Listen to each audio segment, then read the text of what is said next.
Well, good morning, friends, and welcome to Wake Up in the Word. Thanks for joining me this morning. We are in the Gospel of Matthew. Come and join us, and let's see what the Word has to say to us today.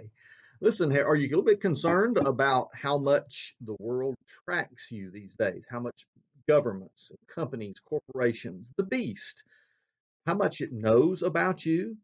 Well, isn't it amazing that long before any of our modern technological advances, it was the Lord Jesus Christ who told us that somebody else is compiling information? That's God Himself. He has the ultimate cloud storage device in heaven, and it knows everything we do and say. Listen to what Jesus says about this situation. We're in Matthew chapter 12, verse number 33, where He says, look, either make the tree good and its fruit will be good, or make the tree bad and its fruit will be bad, for a tree is known by its fruit. And is he talking about lemons and oranges and figs? No, no, no. He's talking about our lives. He's making the analogy. You don't go out and find a fig tree and expect to find an apple on it. You know, it's every picture from nature here that's being brought to bear. You know what kind of tree it is by the fruit that's hanging on its limbs.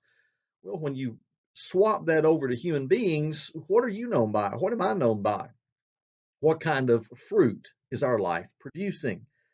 He now turns that on the folks that have been chasing him around, criticizing him, trying to take away the messiahship of his life, trying to say he is not really Lord. No, he's even casting out demons by the prince of demons. I mean, anything they can do to undermine the ministry of Jesus. And he says, your words are giving you away. Look at verse 34. Brood of vipers, he calls them. Oh, wow, what a statement. Brood of vipers, how can you speak good things when you're evil? For the mouth speaks from the overflow of the heart.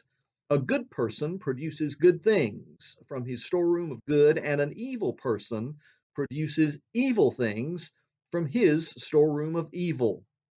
Now, I tell you that on the day of judgment, people will have to account for every careless word they speak.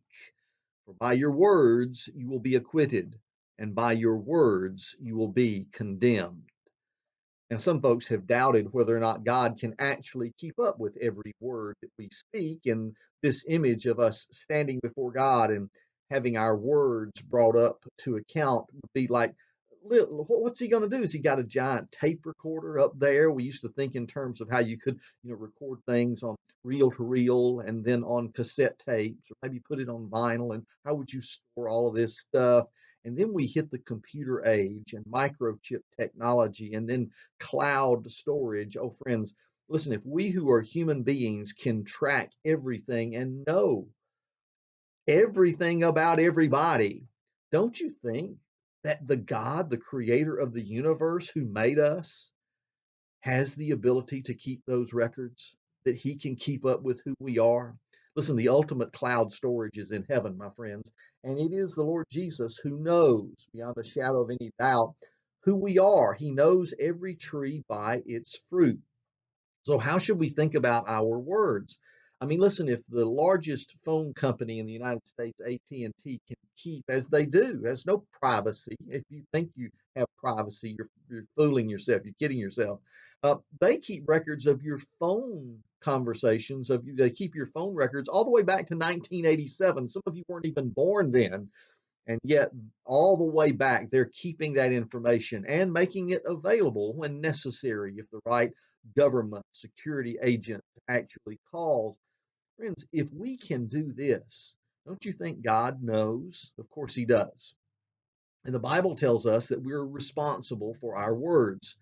And it really bugs me when I see some people, some of you, that maybe carelessly talk about others, criticize others, gossip.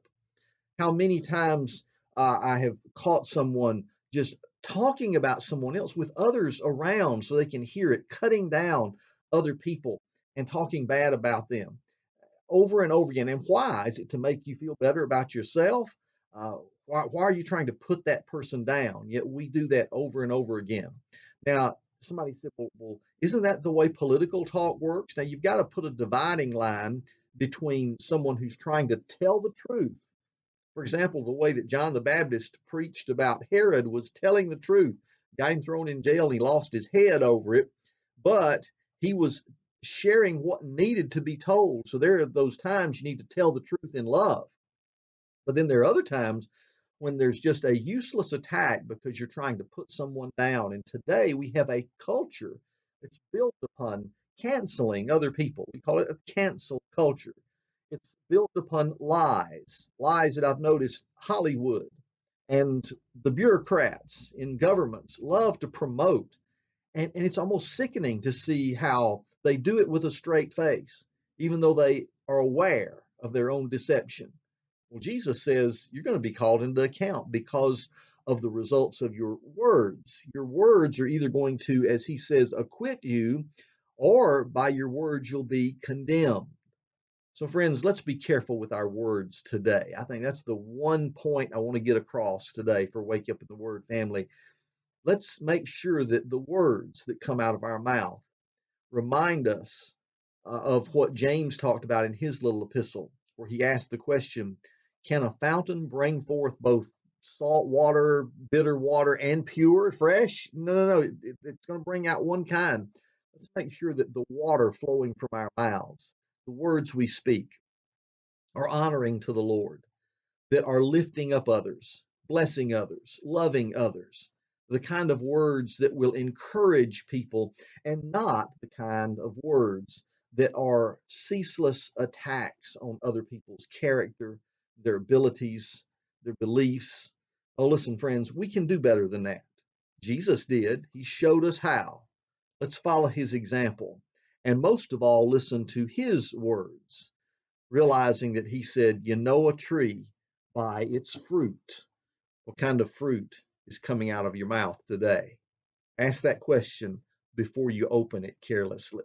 You'll be glad that you did.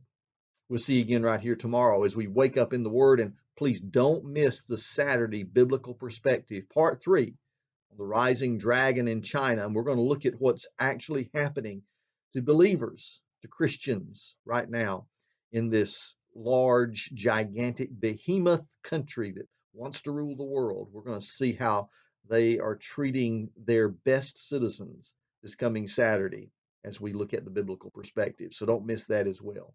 I'll see you right here tomorrow. God bless you. Walk with him today and be sure you watch your words.